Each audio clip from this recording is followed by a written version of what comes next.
الرحمن الرحيم ثم الصلاة والسلام على رسول الله وعلى آله وأصحابه ومن تبعهم بإحسان إلى يوم الدين. أيانغا ولندا جو يورو من نالا صنع بنا تاو يورو كلنا باب كما أني بيدرني ولولا باب ما يقرأ في صلاة الجنائزة أم بنا ولني حديث السبانين. وعن أبي هريرة رضي الله عنه قال: سمعت رسول الله صلى الله عليه وسلم يقول: إذا صليتم على الميت فأخلصوا له الدعاء. رواه أبو داود. بسم الله الرحمن الرحيم، والصلاة والسلام على نبينا محمد وعلى آله وأصحابه وسلم تسليما كثيرا. سبحانك لا علم لنا إلا ما علمتنا إنك أنت العليم الحكيم. أستغفر الله الذي لا إله إلا هو الحي القيوم وأتوب إليه. اللهم انفعنا بما علمتنا وعلمنا ما ينفعنا وزدنا علما. بيتني سوية هجرية بكرة أني كمناني أني بيناني أني ناني شهر ربيع الآخر من هجرة سانكالونانينا بسويني ومغني ميلادي نصاروكا جاتبا فلاني مغني فلا سانكالو تاني كلنا بسويني وتاني نانينا أمبي باكو جيكوروني غلو فلا مسجد السلام كونو درس إمامنا النووي رحمه الله وكتاب كونو إرياد الصالحين باب ما يقرأ في صلاة الجنازة. بوندا ميناكو نيبسالي سوكا دعو من بفو أني حديث ودو تمي على بحديث من كالنانكا والنبي هريرة رضي الله عنه قال سمنا أبي هريرة ملك جيكبواما قال: سمعت رسول الله صلى الله عليه وسلم يقول: ko alayya me ciden ma ala kattanu anaka kisibe ciden ka ko ciden ba fo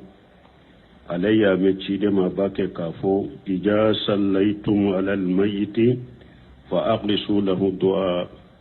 kunna be salli suka ko aka du'a qalashi suye ni hadisa Abu Dawuda ya bo hadisa inkani ni hadisa munirana استهباب الدعاء للميت بإقلاش وحضور القلب. أكنونين دو إيكا دعاء قلاشي سوية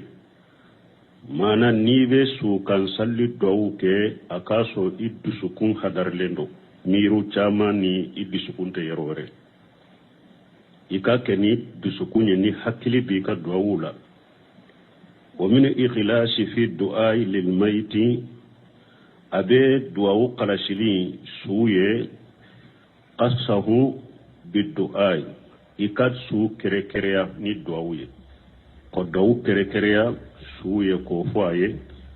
ani shiddati alibtihali ilayhi ani kaddama kasi shiddati ibtihali ila Allah ani kaddama kasi gele yakata alama ikidama kasi alala kosobe ikad duwawula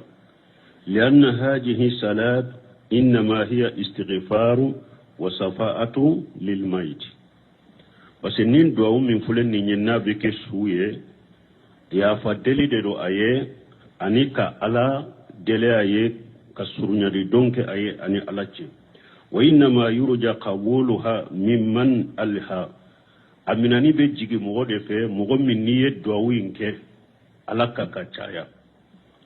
ولا وغرسو له الدعاء akoro de ikadwa yin kalashi suye ikaddu su kere kere ani dwawuye ani dwawun ka keni idusukun hadarledo ani kidama kasi ala la kosobe ala be yafa ma chogome وعنه رضي الله عنه عن النبي صلى الله عليه وسلم في صلاة على الجنازة: اللهم أنت ربنا وأنت خلقتها وأنت هديتها للإسلام وأنت قبضت روحها وأنت أعلم بسرها وعلانيتها جئناك شفعاء له فاغفر له رواه أبو داود. وانه أن النبي صلى الله عليه وسلم في صلاة لا جنازة قد سمنا بهريرة ما وكيدين صلي رسولك كيدين كو اللهم أنت ربها أقوان تجي على إدي يني سو تجي وأنت خلقتها إدي يني سوين دا وأنت هديتها للإسلام إدي ينوي سوين إدي يكندا كتا سلام ياما وأنت قبضت روحها على ديان نيمنا وأنت أعلم بسرها وعلانيتها على دبني سوك بندونا كبانجيل على دبابيدو جينا كسفاء الله أو نانا إما نمبي إدلي أيه فاغفر له عليك يا فما ni hadisa Abu Dawuda ya bo ni hadisa nin duwawu fana min fule sukan salli duwawu dode sukan salli amana Allah hala kelena la hala chamande nana la donc ni ko munun nana nin chogola Ahmad ibn Hanbali ko tahiyyan nana iriwaye chamana ka salli ciden ka nana iriwaye chamana sukan salli min fule ninne hadisa chaman nana la nunu na nyogona nuna na ko minna ako kakai ka hadisan nunu be durushi ni yen ninfo ni sheina sheya wore be ninfo puru ka barake ni hadisan be na koro ko te kungu be fosu keleka ibe se ke durushi shen do lay be se ka ninfo shen do lay be se ka ninfo shen do lay be se ka ninfo ku bo nyugon koro ni hadisa ayen nafa minnati alibtihali ila Allah an yaghfira liman mata muwahhida ويتجوجا جلاته أرسلنا يرنان كدما كسكتا علما كوني ألاكا يافا سوي مسوي من يتوحيد تيجي ينا فاتورا أم بدما كسكتا علما كو ألاكا يافا ما أيه قطعو منون كألاكا تمكا قطعولا ني حديث أبو ديرا شهادة العباد تكون على جاهر أرسلنا يرنان كو جون هذا مدون aun ka kiri hada maden ka jiya nyana mala aun ka kiri anan ka jate ba ka kene mala de ka jahiru la ni hada maden minyira aunna jiya ka baro be kene mala de ka amba minana ka jahiru de wa hum yuwakkiluna shara'ira li khalqi ila rabbihim alladhi ya'lamu sirra wa aqfa me ube jo hada madon be jon ka gundona fe gundom ni femmi bi dusukun kono uboto ala de bolo ala de bi ka gundo do min dogolen bi bolo ala de bado awumbe kene mala tade do mais min bi biskun kono ni ala ci amboto ala de bolo donc ode yato abe hadisa in kono ko ala ede ba ka gundo na ka bangedo bangede be hadama de bolo mi ambe gundo to ala de bolo ode yato timami ciden fatuno Umar ibn Khattab ko ako ka ciden to balola ciden tumbe hada madau minani wahaude ni wahau jigiraka kam mo min ke mo nyumaye obe mina mo nyumaye ni wahau jiginaka ka kibariya kam mo min ke mo jugoye obe mina mo jugoye mi akwan wahau te jiganka de awumbe bara keni hada madau ka kene malani ka jahiru nu ye min yiranna akum mo min ka jahiru ka kene mala ni ye hera de yira awunna awun bi jate hera made harin na ya sori gundo mani bisukun konona mani obini alache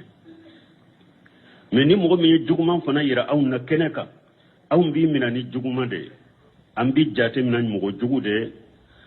anta igere anyere la harin ni koy bisukun kono e konona kanyi obini alache me awun be barake ni kene malade donc o de fulani hadisa kono aw taye ka dalile kaye aye silamiya min nye abolo jahirula aw be sallaka kala delaye me agundona ko ana bange ko ala de bolo donc min baddu sukun kono min be gundola ni ala ce ala de bodo وعن واثلة ابن أسقعي رضي الله عنه قال صلى بنا رسول الله صلى الله عليه وسلم على رجل من المسلمين فسمعته يقول اللهم إن فلان ابن فلان في ذمتك وحبل جوارك فقه فتنة القبر وعذاب النار وأنت أهل الوفاء والحمد اللهم اغفر له وارحمه إنك أنت الغفور الرحيم. رواه أبو داود.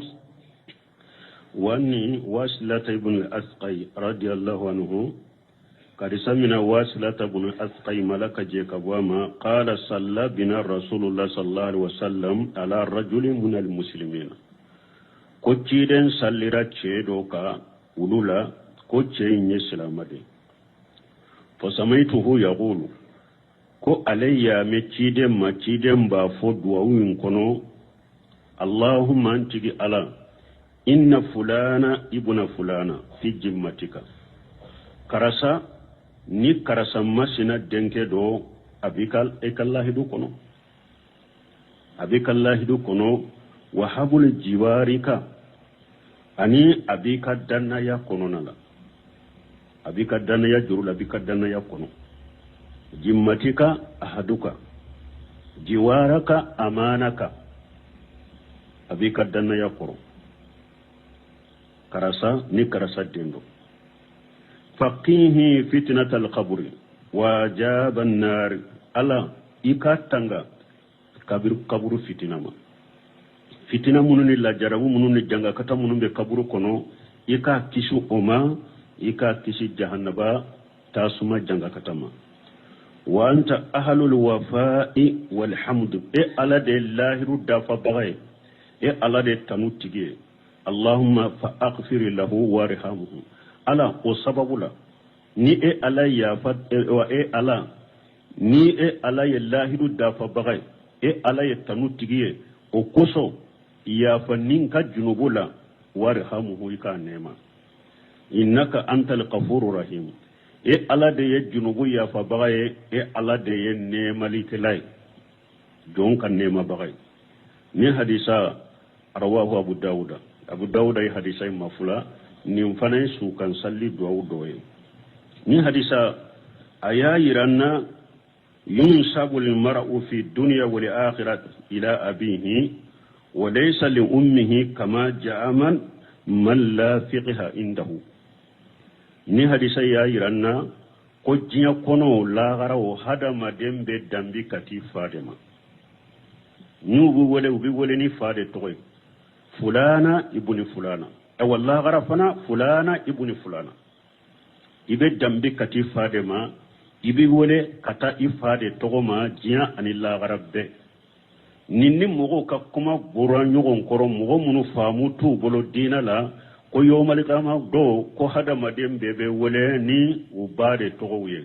ko ni malika wote mogo min bado ko ba fo fulana ibn hawa wa hadisu mawdu'i hadisu da ya fudo parce que be da aba umama ta ka hadisa de la ko aba umama ta ba dambe kata ma hadisa da ya fudo de do ko ni be su keguya nanye su sutura namba keguya ko amba fo karasa namba ba do jinya ko amba fo karasa ka dambe kata ba ma awa i bora min ka jinya kono ni malika wi nyinenka kana nyina de ka fo itigi ala de ikachire nya muhammadu ikadina islamiya de kananyina de ubafo ni makoteli ginu ahadisa be hadis daif o hadisa kono ko ibe dambi kati badema koni mugomi mba donento ko ubafo fulana ibn hawa hadisu daifu do mugo munum ba fo fa mutu bolo dinala hadisa salim fulana ibn fulana jiya kono ibe dambi kati fadema la gari ibe dambi kati fadema hadisa nyodere istihbabu suwalullahi jallan wa alan في ياجة الميت من أجاب الخبر وأجاب جهنم أو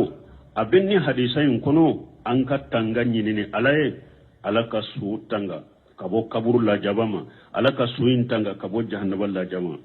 بالله نتعوذ منهما أمبي تنغني نيني على في أكان كيسين وفلا تورا مدي anka ala tanganyini nanye sudo sallira suka anka ala tanganyini alaka su tanga kaburu kala jabama anka tanganyini ala fe aka su tanga jahannaba ka janga katama isbatu ajabul qabri wa fitnatuha annahuma haqqun harisanya iranna ka sabati kaburu la jaba ani kaburu fitina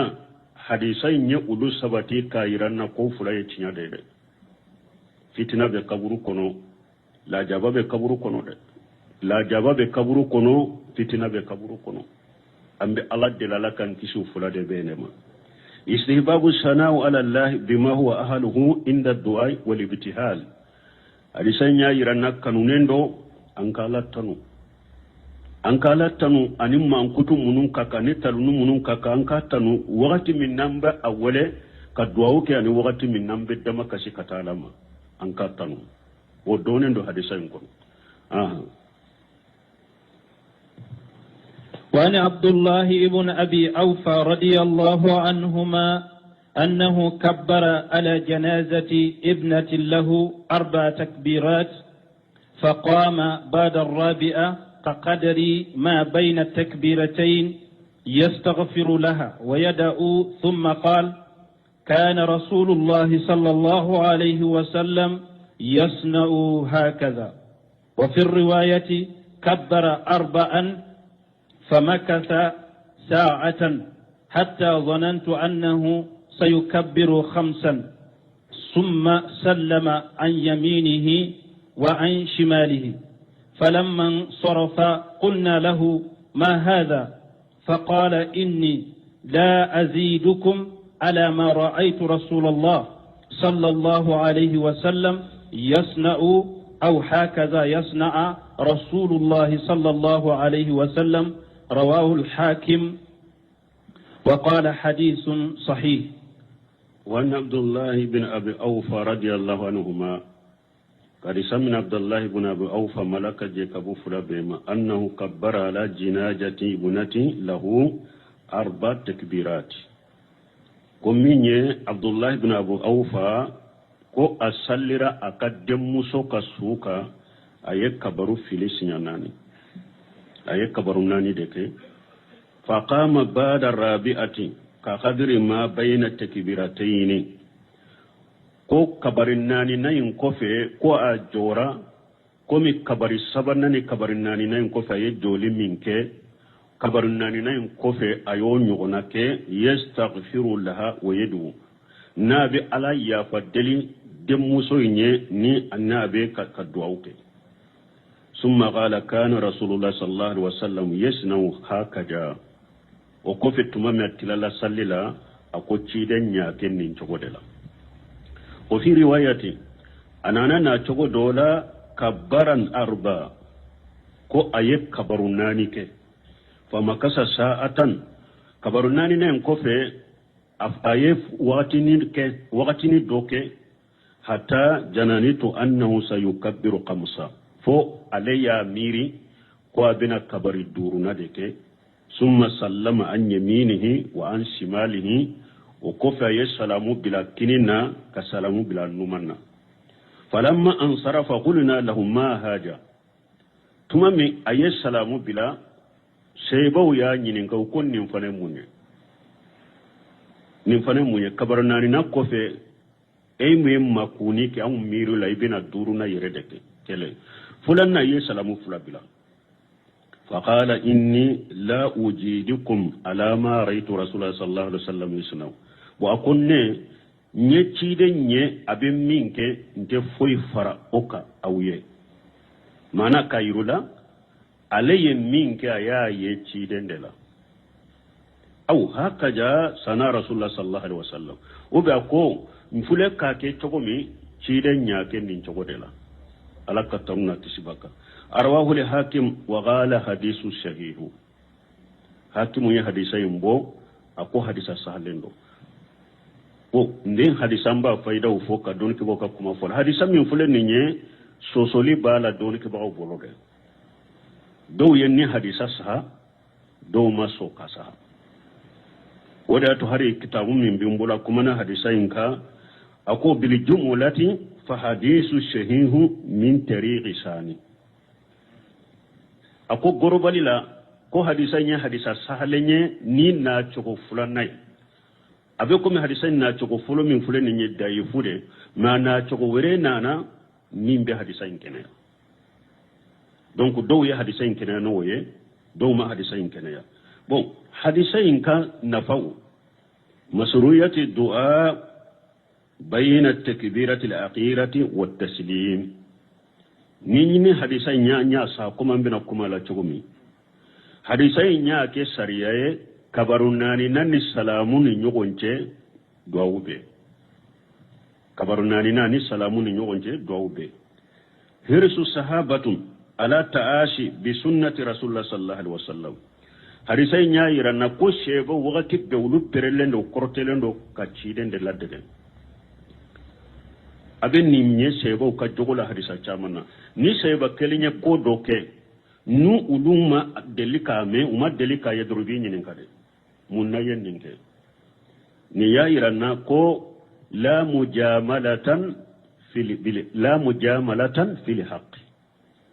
tinya bangali na mujamalate nyago masalahate tinya ko lawo alaka tinya bangali nyago masalaha shitola wodi ato sebo te so abara kanyugon sabati fenka delila temina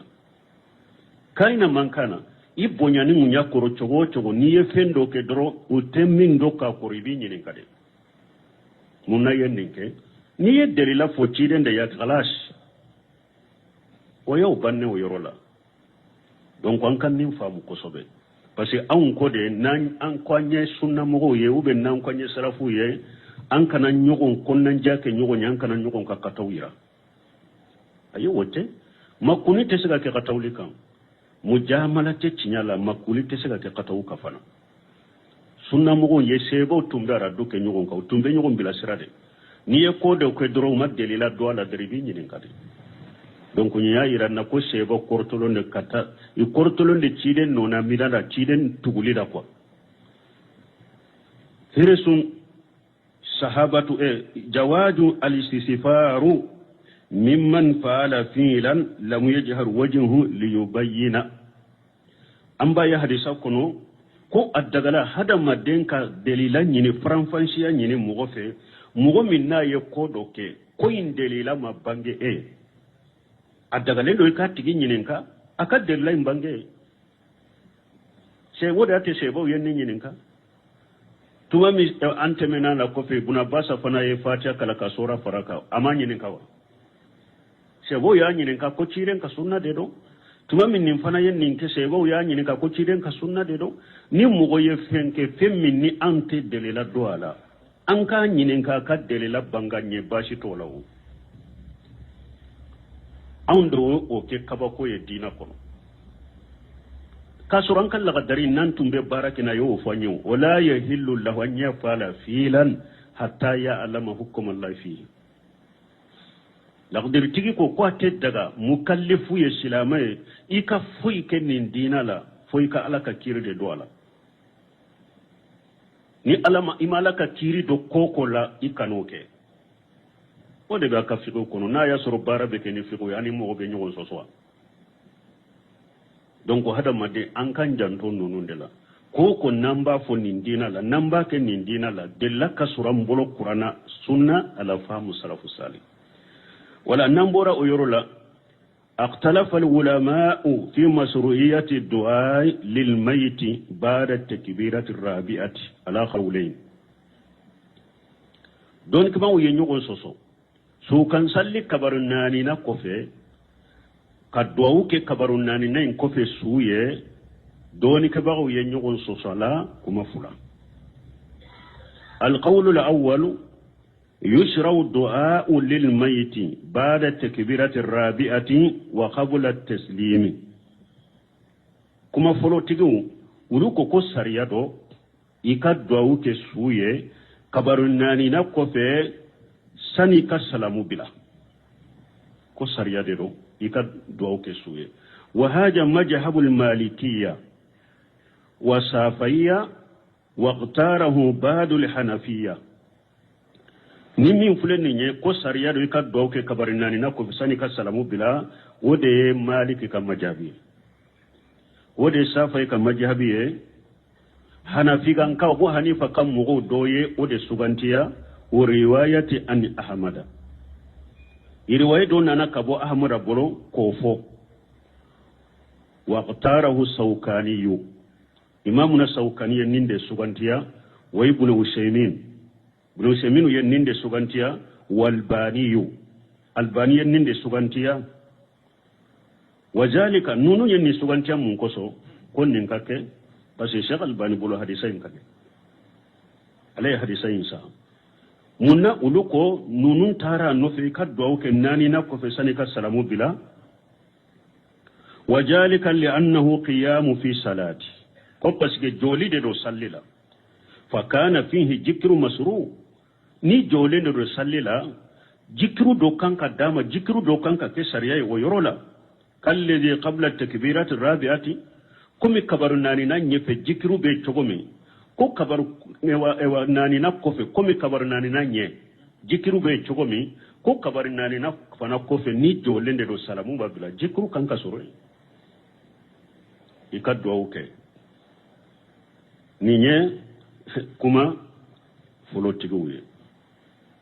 bonin kuma folotigu munu fule ninye me jikiri jumambe fo hanafiya unye kuma saba fola abu hanifa kama jabungo uko kabar nani na ko fi rabbana atina fid dunya hasanatan fil akhirati hasanatan wa qina azaban nar koy ko de fo do ko ikafa rabbana la taj'al qulubana ba'da idh hadaytana wa hab lana min ladunka rahmatan innaka antal wahhab do ko iko de fo kabaru nani na ko fe do ko ayi ibi kaswala duawu ani makunu ne ngonje abu hanifa kama jabi mo munun ko bashi tala nin kuma sababu lu bolo duawu juman kan ka fo do yenin do fura fo lu bo ibe lu do la kelenke u do ko ayi ibi kaswa de la na kadi makku ikasalamu bila na kadi ka duawu ke o imamu an-nawawi alebe jamakulu jumana na ya soro abe mbake ka kuma munabu fama abe jama kulu jumana babu damina munun ko ikadwa uke kabarna na ko fe mamuna nawo bo uludela ne ale ko nani na ko fe be juman fo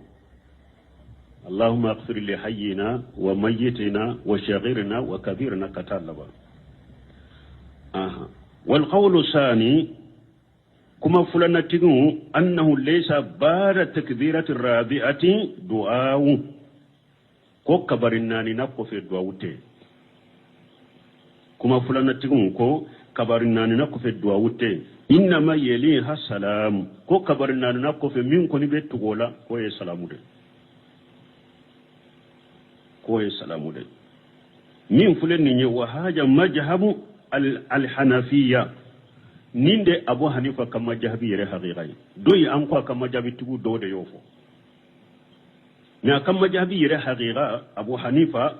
ale ko kabarin nani nayin kofe do wutte wali hanabila ahmad ibn hanbali kan majabi yere haqiqa kabarin nani nayin kofe do wutte doyi an ko aka irwaye do de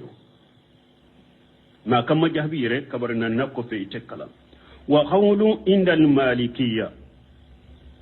aw ani kuma do maliki kan kaw fana kan majabi ka kuma do de majhab malikan kaw kap kuma do de do ko kabarin nani na ko fe do wutte yado an ko lu fana kam majhab yede do wube ne kam majhab kuma do be do wutte kabarin nani na ko fe waqtarahu ibn baz ibn baz fana yeninde sugantiya ka fo kabarin nani na ko fe makku ibe salamu de bila do wutte wazalika nunun fana yu ukaddallati munye لأن دعاء في صلاة الجنازة بمنزلة القراءة في غيرها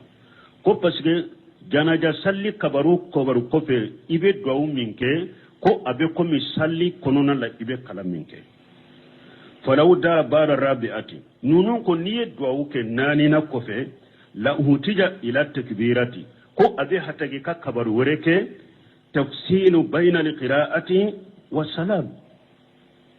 akan ka ke ka kabari nani nake kabari nani e kabari duru na ka be hatagi ka kabaru wereke mimbe kala ani salamu bonyo koro kama يفصل الركوع بين القراءة والتسليم أبيكم يصلي لا نية كلامك ni urukuni be bila kalan ni salamu ni nyogon ce chogo mede ko janaja salli fanaka duawu de be komi kalam palashi sallila ni duawu ke kabaru de kanka ke kabaru min be do duawu ni salamu ni nyogon ce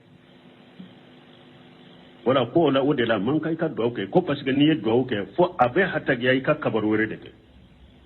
ni be duawu ni salamu tige kabo nyogon na komi salli kono ni be kalan ke uruku be kalan ni salamu faram fancha ko bonyo na tugo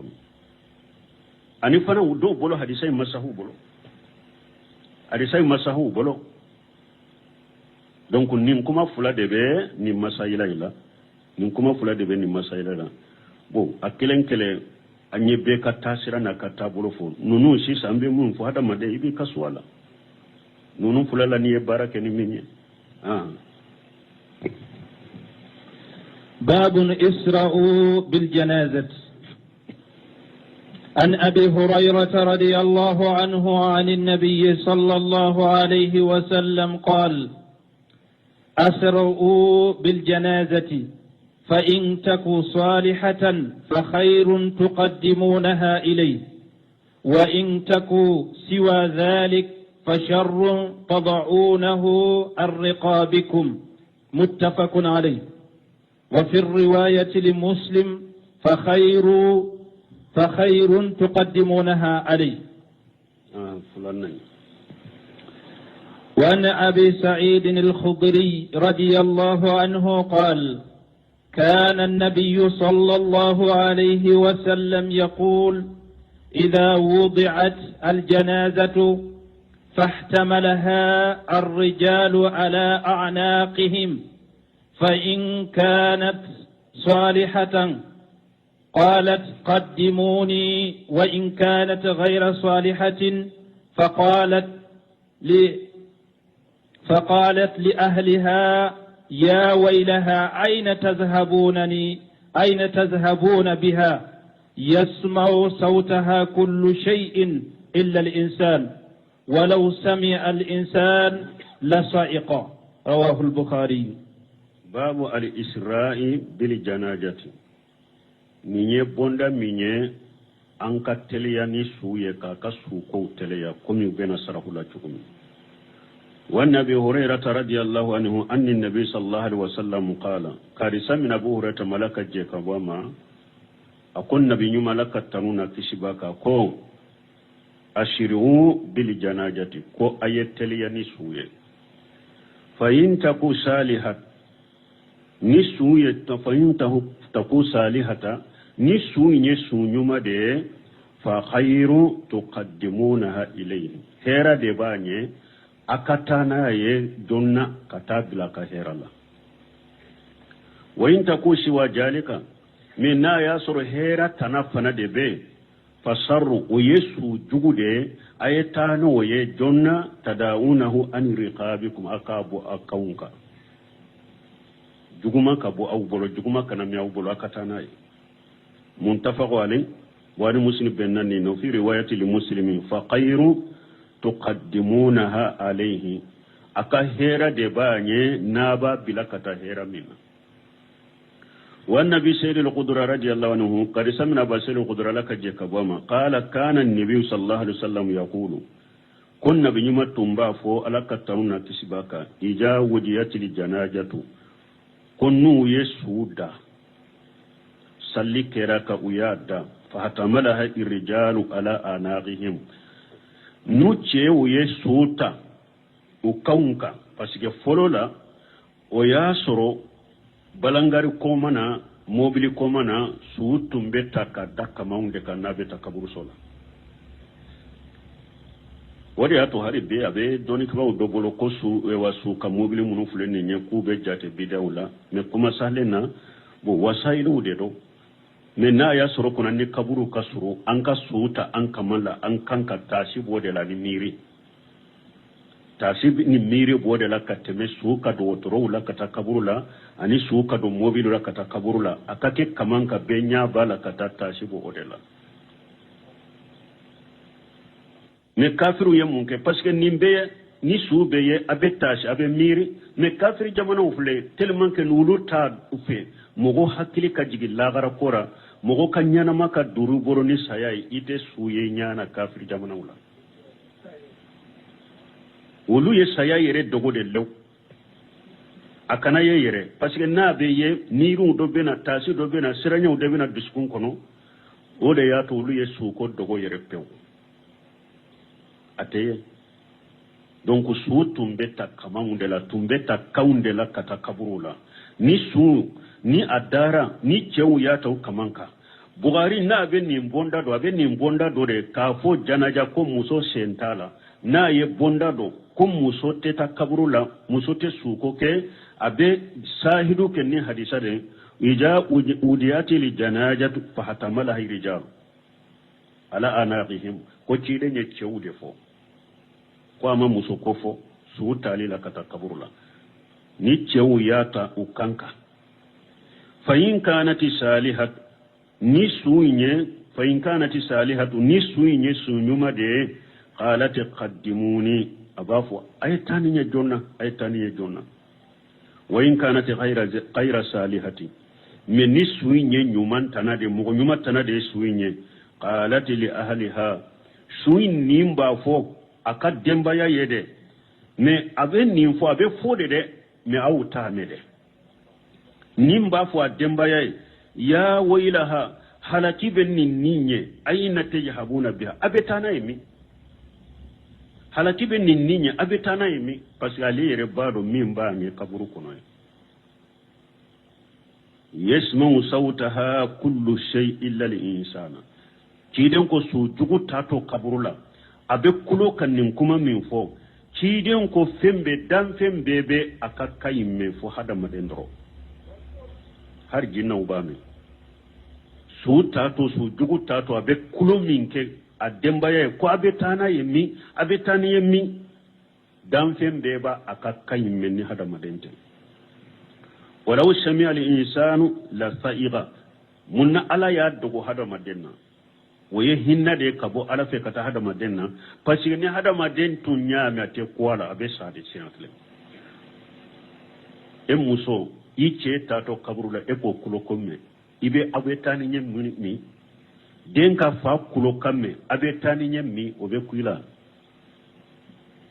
la sa'iga atumbe sadi ate kwala wode yato ala ya dogo hada madenna ani fana ni hada maden ni ala tuma hada na maden nema kan nin dogo hada mandela antun te nyugon sudo ni e fata to kuloran na kan foy yazu billah la kan kisama e be wodo kaburu ngono tuguni ni hadisa buhari hadisa imbo qala al muallif rahimahullah fi kitabih riyad salihin muallif imam an-nawawi ya fa kitabu kono riyad salihin babu al-isra'u bil janajati kwanka taliyani suye al-isra'u fil janajati yasmalu al-isra'u fi tajhijiha wal isra'u fi tasyiha wal isra'u fi dafniha nu ko kasuka su konyo teleya be fen sabata ka teleya ka ko labbe o bala ka teleya katana ye jonna har anta to de ya to bo adu tun donen tun da su tumbe takamanna wakati mi aba sen teleya de nata ke teleya jugo fana ni su be tilawula kapi me su seum be teleya kata kaburula de su kala de ni akolina kasankali amba teleya li mbata anta to fana an kan teleya na kata teleya li mbata fana asu don fana ni am ka do dingala ni ka boda kal an ka beke teleya la anko fana teliya wazalika anna limayyita idha mata fa imman yakuna saliha parce que soufle ni hada maden sara imma anake mugo nyumaye wa imman yakuna siwa jalika uba anake nyuman tanai fa in kana saliha fa inna habsahu haylulatan bainahu wa baina ma abdahu Allah lahu min na'im fi qabrihi na yasru suinye sunyumande ni awnye suin minanyere bolo kaire tare kabila kako ya garuya kaminambolo kamarambolo andonna su nema mimbanya ka kaburu kono andonna ani oche akan nema min ba makono kabur kono andonna ana kan nema ce li'annahu yantaqilu min dunya ila khairin minha wa ila afdal parce que sunyuma afule kabo jinya kono kata fenna min kausa jinya ye ni hera kabo jinya min kausa jinya ye li'annahu hina ihtidarihi wa hina munajaatihi limaut yubashiru fayuqalu liruhi parce que sunyuma fule wakati min ni saya shikara nanama wakati min nani nimbombe nyogona malikiyaw ba ni sonjare abu shir birahmati min Allah wa ridwan ala ko kanye saya wakati malikiyaw ba fama de inni sonja ambi kibariya ni alaka nema yo obinye ani alaka jembiye sinin boto ni nin foraye fa yastahu ila hadhihi albusra aw be korto kata ni sonja min fora be korto kata ni made abe kanu kata ni made fa yazib an yata'ajjala wa an yu'ajjala bihi wala awajib ranka anka suka ko teleya anka teleya naye fa ija habasa kana fi haji shay'un min aljinayati alayhi wal haylulat bainahu wa bain ma a'addahu Allah lahu min na'im min nawnya amina ambolo nanye suimina ambolo amma tanay jonna ninye ewa juguyali de ninye tonyali de kata suma ani fana andonna su nema milabbe nemba ya ka kaburu kun andonna ni oche eppe anya chilen ka sunna soso kuma bena nyefe wa in kana ghayra saliha wal ya'izu billah na ya sur suyin fana su nyumante alakan kisoma fa innahu la yanbaghi an yakuna bainana o manka o katwa unjela wa yanbaghi an nushari'a bitaqlis minhu akaka an katliya kanyere kishi kabo made o kabo ambulan kanyere soro wali haja qala an-nabi sallallahu alaihi wasallam ninde koso nabi nyuma ko alaka tanuna kishi baka ashiru bil janajati ashraw biha fi tajhijiha ayetteliani suye akalla benina kallabe o teshiha ayetteliani suye atato kaburulam o dafniha ayetteliani suye asudon wakati akan nimbete jonna la tuaqiruha akana nunun tarade fa in taku salihatu fa khayru tuqaddimunha ilayhi khayru ya'anni khayru mimma untaqalat minhu na yasru suye sunyuma de abeta katami segere o kausa abe bora minna tuqaddimunaha ilayhi li'annaha tuqaddim parce que suyi abeta no nasallallahu an yajalana wa iyyakum minhum ila rahmatillah wan na'im was-sururi wan-nur ne semun yeddo ken yorola ko amba ala deli alaka awunke ni su chuguye sunyuma alaka nke sunyuma nambeta kata alaka nemama ani alaka hinna ani nisonja ani noro fatuqaddimunaha ila khairin nubu bila kata herama wa in takushi wajalika min nisuye otanai yani lesati saliha nisute sunyumaye fasarru tadawuna ni riqabikum taslimuna minhu wa taftakuna minhu nisu jugude do au kakisama aytana au kakisama kabaw bolo لأن ما لا غير فيه لا غير في بقائه parce que min ni herata tolila anfana bolo ija ako wakati ustafadu min haja alhadith ambe faida suruni hadisala annahu yasunnu li isra'u bil janajati ko sunnado an katteliya ni suye walla an tuaqira an kana suko ya qaruya wama yafalu ba'du an-nas al-yawma ako bi mogo be minke ida matal may nim su sara nim mogo sara qalu bafo intaziru hatta yaqdimu ahlahu min kulli fajj ay makononike akam mogo be wuli kabo fambe ay makononike anka kam mogo kono hatta yatu ba'duhum ankam makononike fo akam mogo do kana وربما يكون في أوروبا abeseka ke ado ibasira dombe Europe yerede au fi Amerika ibasura dobe Amerika de ويقول انتظروا وبافو أي ما كنونيك حتى يهدر بعد يوم أو يومين أي ما كنونيك أدين كنا تلكلي نيونا تلفلا نيونا أنك ما كنو فهذا جناية على الميت نيسو تورو لده نينيري كسو تورو وإشيان لأمر رسول الله صلى الله عليه وسلم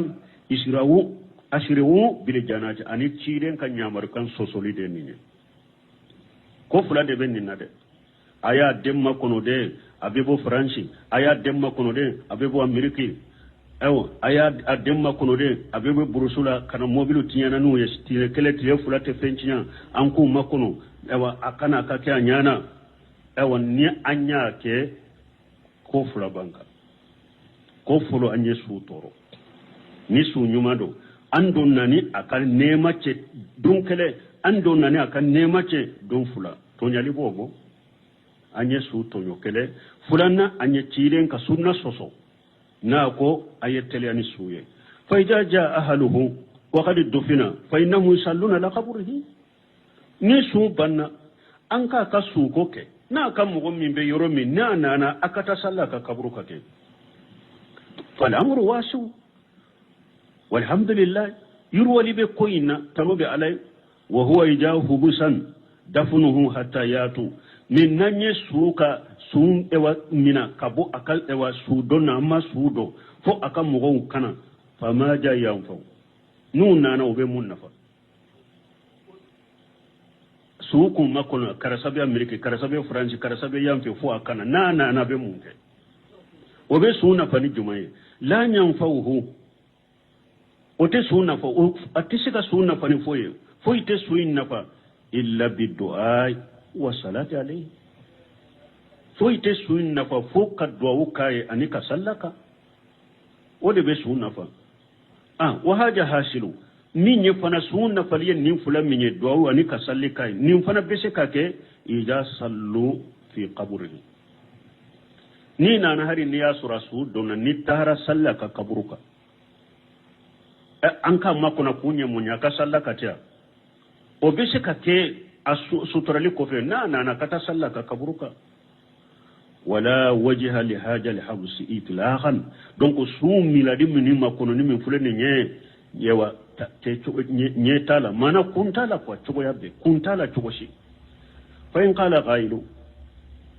yaro do semunu nu ye kuma fo yaro bambanti kacha jinya kono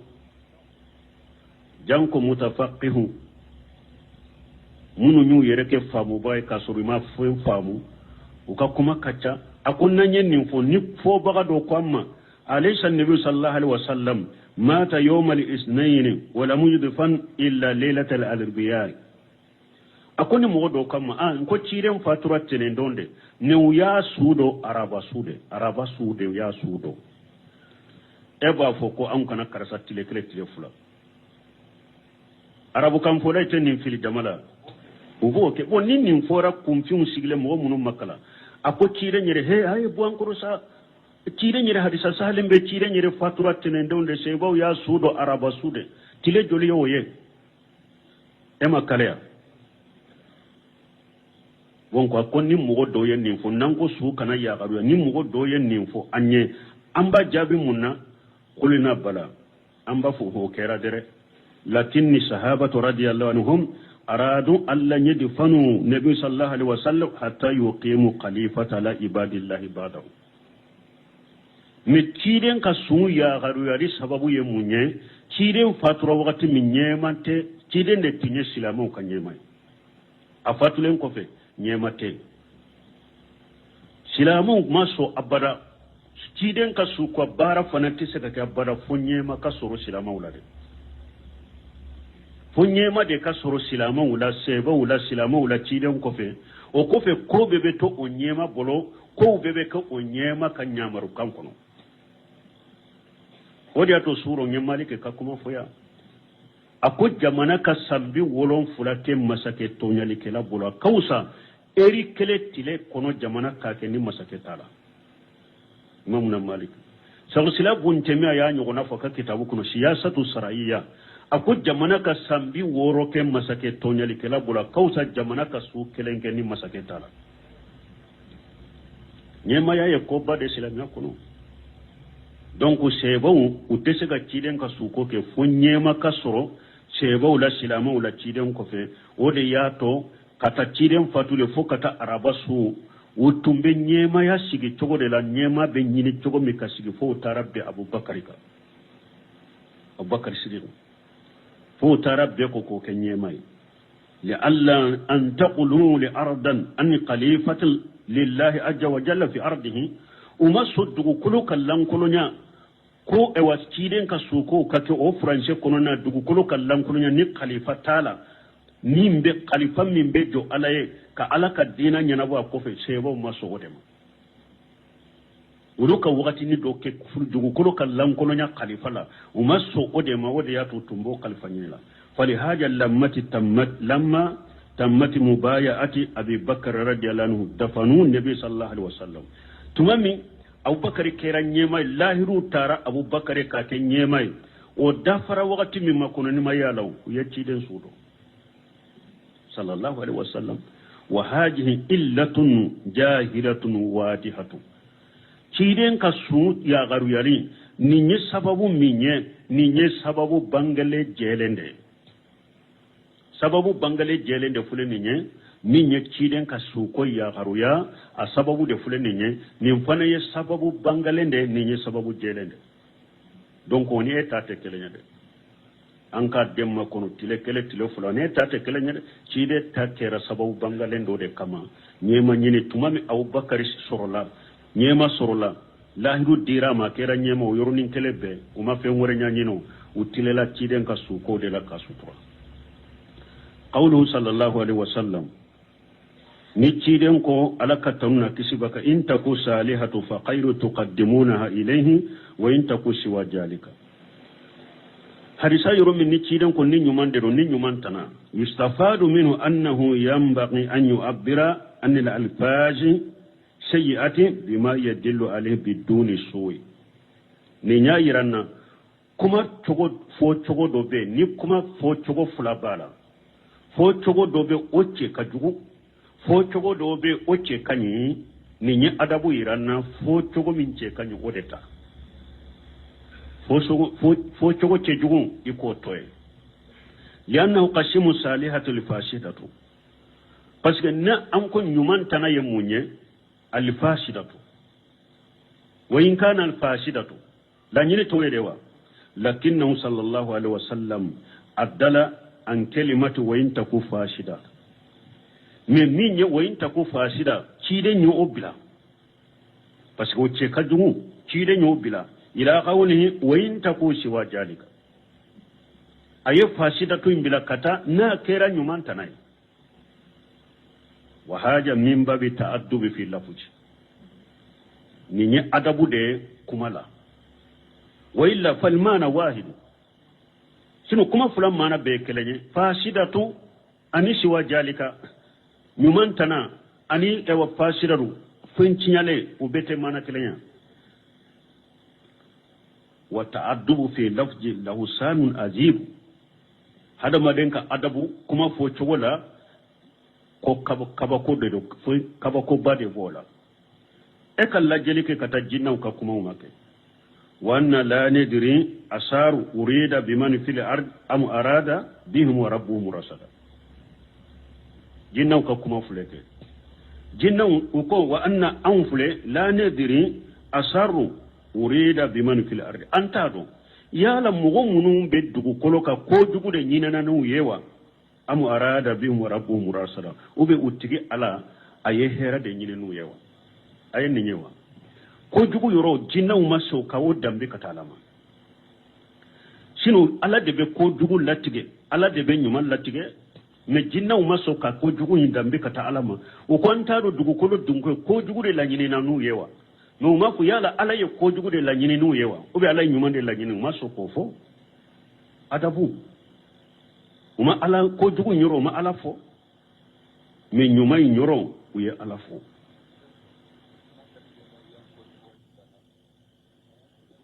alhasil lañini koni ye muñe kuma fo cogo ni fo cogo fula bala fo cogo ñuman na min ye kuma tow ye ka suruña fen kono do semi rahimahullah ya misaliya de fo masake do ko a sigura ko ale dala ñin ko a be buruna ni sogo ña jatigi a siranna kosobe a ko ka sogo la kalilaw ko uku wele uka sogo in korofo ye do wele masake ko ama ko ni sigura de ne dala ñin de bi buruna sogo in kono ñoda ye a ko masake ka demba ya bebesa kuma ñe masake en toro fo a ya di bugoli kelawma min ye sogo la kala a ko bugoli kelaw ka bugo o ya bugo a ko kam go wele o yo wele sogo la kala wore o ya wele aw ako ne sogora de ndala ñi be de buruna o kore munni ako masake e si be janya kateme ka demba yakade ani son jara fo ye kadon takadama ne kuma fula mbete koro krenya ko si be janya kateme ka demba yaka ani son jara ne ka soro ani la kalila fo mbeta de kelenya me fo ko de bo nyogona nim fo ko ale bugora nin fo cogo anni sonjara fo kado derawma ka sora be ko kele inde ni e ka si janyana ka teme ka demba ya ka kore muni ube sayne ala ka timan dama subhanaka allahumma rabbana bihamdika ashhadu an la ilaha illa anta astaghfiruka wa atubu ilayk الرحمن الرحيم ثم الصلاة والسلام على رسول الله وعلى آله وأصحابه ومن تبعهم بإحسان إلى يوم الدين ayanga walanda jo yoro min nala sona bina tawo yoro kelenna babun keme ani bidurni wolowla babu ma yaqra'u fi salati al-janaiza am bina wulni hadith sabanai wa an abi hurairah radiyallahu anhu qala سمعت رسول الله صلى الله عليه وسلم يقول إذا صليتم على الميت فأخلصوا له الدعاء رواه أبو داود بسم الله الرحمن الرحيم والصلاة والسلام على نبينا محمد وعلى آله وأصحابه وسلم تسليما كثيرا سبحانك لا علم لنا إلا ما علمتنا إنك أنت العليم الحكيم أستغفر الله الذي لا إله إلا هو الحي القيوم وأتوب إليه اللهم انفعنا بما علمتنا وعلمنا ما ينفعنا وزدنا علما بيتني سوية هجرية بكرة أني كمناني أني بيناني أني ناني شهر ربيع الآخر من هجرة سانكالونانينا بسوية ومغنى miladi nasaraw ka jate ba fulani mugani fula san kalo tani kelena bisu nye utani nani nay ambe ba ko jikoroni golo fula masjidi salamu kono darasu be imamuna nawawi rahimahullah wa ka kitabu kono iryadu salihin